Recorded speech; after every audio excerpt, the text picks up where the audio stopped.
नमस्ते दोस्तों, welcome to the ज्ञान इलेक्ट्रिकल। सो फ्रेंड्स, आज के इस वीडियो में हम लोग बात करने वाले हैं 3D एनिमेशन की हेल्प से कि पोटेंशियल ट्रांसफार्मर जो होता है उसके इनसाइड में क्या होता है और वो कैसे फंक्शन करता है उसके बारे में। तो पहले तो गाइस मैं आपको थैंक यू वेरी मच कहना चाहूँगा कि जो आपने हमारा करंट ट्रांसफार्मर के ऊपर हमने जो पूरा 3D एनिमेशन पे वीडियो बनाया था कि करंट ट्रांसफार्मर के इनसाइड क्या होता है और वो कैसे वर्क करता है उसके बारे में, तो उस पर आपने ग्रेट सपोर्ट दिया उसके लिए। और काफ़ी सारे हमारे व्यूअर्स है उसकी रिक्वेस्ट थी कि सेम वीडियो आप पोटेंशियल ट्रांसफार्मर पे भी बनाइए, तो हम उस रिक्वेस्ट को ध्यान में रखते हुए हमने ये पोटेंशियल ट्रांसफार्मर का भी वीडियो बनाया कि पोटेंशियल ट्रांसफार्मर में इनसाइड कैसा रहता है और वो कैसे फंक्शन करता है उसके बारे में। तो फ्रेंड्स, जैसे आप देख रहे हो ये जो पूरा है वो पोटेंशियल ट्रांसफार्मर है। तो पोटेंशियल ट्रांसफार्मर में गाइस अगर हम बात करें तो जो आप अगर उस पर टर्मिनल देखोगे तो ओनली वन टर्मिनल ही रहेगा और ये टर्मिनल जो है वहाँ प्राइमरी कनेक्ट होता होगा, तो ये जो टर्मिनल है उसको प्राइमरी टर्मिनल बोलते हैं। अगर हम सिटी के साथ कंपेयर करें तो सिटी में ऑलवेज दो टर्मिनल रहते हैं क्योंकि ये सिटी जो है वो ऑलवेज सीरीज में कनेक्ट रहता है और ये पोटेंशियल ट्रांसफार्मर में ऑलवेज एक ही कॉन्टेक्ट रहेगा, जिसका मतलब है कि उसमें ये जो पोटेंशियल ट्रांसफार्मर है वो ऑलवेज पैरेलल में कनेक्ट होता है। तो ये जो चीज़ है वो गाइस प्राइमरी टर्मिनल है ये हमारा। और गाइस फिर नेक्स्ट अगर हम बात करें तो जैसा आप ये जो चीज़ देख रहे हो ये जो है वो पूरा फ्रेम है जिसपे पीटी है उसको बनाया जाता है, कंस्ट्रक्ट किया जाता है, वो मेटल प्लेट रहता है। और ये प्लेट के ऊपर गाइस आप अगर यहाँ पे देख रहे हो तो ये जो है वो है सपोर्ट है। जो सपोर्ट जो है वो मैग्नेटिक जो कोर है उसको सपोर्ट देने का काम करते हैं कि उसके ऊपर हम मैग्नेटिक कोर को कंस्ट्रक्ट करते हैं। ये सपोर्ट के ऊपर हम मैग्नेटिक कोर को कंस्ट्रक्ट करते हैं क्योंकि हम उसको डायरेक्टली ये जो प्लेट है, मेटल प्लेट है, उस पर हम डायरेक्टली ये जो कोर है उसको कंस्ट्रक्ट नहीं कर सकते, इसीलिए हम यहाँ पे पहले कुछ इंसुलेटिंग मटेरियल रख के उसको सपोर्ट देंगे। उसके बाद ये जो है मैग्नेटिक कोर है उसको माउंट करेंगे, उसको कंस्ट्रक्ट करेंगे। फिर गाइस ये जो प्राइमरी टर्मिनल है, जो प्राइमरी टर्मिनल है उसका अगर आप देखोगे तो जैसे ये जो इनसाइड जो कंडक्टर आ रहा है वो प्राइमरी कंडक्टर है, वो प्राइमरी टर्मिनल से डायरेक्टली आपका ये जो वाइंडिंग है ऊपर वाला वाइंडिंग जो है उसको प्राइमरी वाइंडिंग बोला जाता है। तो ये प्राइमरी वाइंडिंग में कनेक्ट होगा। तो जैसे आप यहाँ पे देख रहे हो कि ये कॉन्टेक्ट जो है प्राइमरी टर्मिनल में से आके डायरेक्टली ये प्राइमरी वाइंडिंग में कनेक्ट हो रहा है और ये प्राइमरी वाइंडिंग को चार्ज करता है। फिर गाइस ये प्राइमरी वाइंडिंग और जैसे आप यहाँ पे देख रहे हो कि ये जो है वो इंसुलेशन है, प्राइमरी वाइंडिंग के एग्जैक्ट नीचे जो आएगा वो इंसुलेशन आएगा और उसके बाद ये जो है वो सेकेंडरी वाइंडिंग है।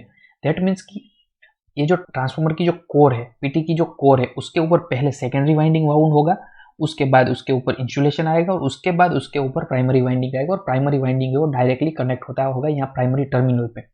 सो फ्रेंड्स, अगर हम सेकेंडरी वाइंडिंग में बात करें तो जैसे आप यहाँ पे देख रहे हो कि जो सेकेंडरी वाइंडिंग है वहाँ से ये दो लीड निकल रही है और ये दोनों लीड निकल के डायरेक्टली आप देखोगे तो यहाँ पे कनेक्ट होती है टर्मिनल बॉक्स पे। सेम वे गाइस ये दो सेकेंडरी वाली पीटी है, दैट मीन्स कि एक एक जो सेकेंडरी है वो यहाँ से आउट होकर टर्मिनल बॉक्स में आ रही है और दूसरी जो सेकेंडरी है वो यहाँ से कनेक्ट आउट होके आपकी जो ये मेन टीबी है उसमें आ रही है, या तो ये सेकेंडरी टीबी है।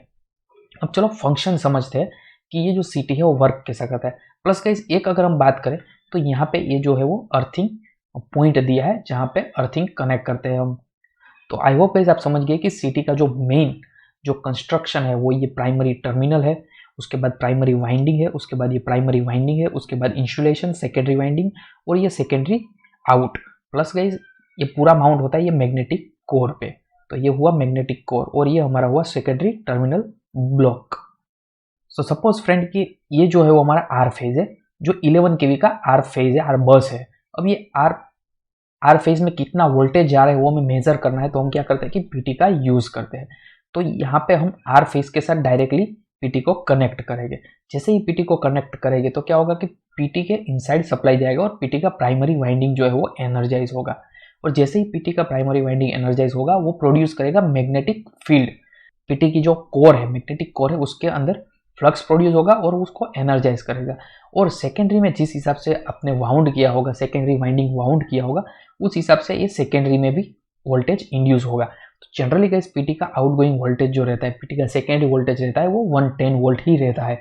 तो ये अगर 11 केवी सप्लाई प्राइमरी में होगा तो सेकेंडरी में 110 वोल्ट जनरेट हो गए और जो सेकेंडरी में 110 वोल्ट जनरेट हो गए वो डायरेक्टली आउट हो गए यहाँ पे सेकेंडरी टर्मिनल ब्लॉक्स में आएंगे और यहाँ से आप उसको यूटिलाइज कर सकते हो, चाहे आपको वोल्टेज प्रोटेक्शन के लिए यूज़ करना है, चाहे आपको मीटरिंग के लिए यूज़ करना है, जहाँ पे आपको यूज़ करना है वहाँ पे आप इसको जो सेकेंडरी वोल्टेज है उसको यूज़ कर सकते हो। तो आई होप आप समझ गए कि जो पीटी है वो कैसे वर्क करता है। तो फ्रेंड्स, अगर आपको ये वीडियो अच्छा लगा हो, ये एनिमेशन अच्छा लगा हो, पोटेंशियल ट्रांसफार्मर के इनसाइड क्या होता है, क्योंकि गाइस क्या होता है कि पोटेंशियल ट्रांसफार्मर जो होता है आपने देखा होगा तो उस पर ये कास्ट रेजिन लगा रहता है। तो ये कास्ट रेजिन जो ब्राउन टाइप का कास्ट रेजिन है उसके इनसाइड क्या होता है काफ़ी लोगों को नहीं पता होता है। तो अगर आप पहली बार ये जान रहे हो तो प्लीज़ लाइक कर दीजिए और कमेंट में लिख दीजिए कि आपको ये वीडियो कैसा लगा। और ऐसा ही आपको सीटी पे भी वीडियो देखना है तो मैंने ऑलरेडी जो लिंक है वो डिस्क्रिप्शन में दे दिया है, आप वहाँ पे जाके देख सकते हो। तो आई होप कि आपको ये वीडियो अच्छा लगा होगा और कुछ नया जानने को मिला होगा। थैंक यू गाइस, मिलते हैं नेक्स्ट वीडियो में।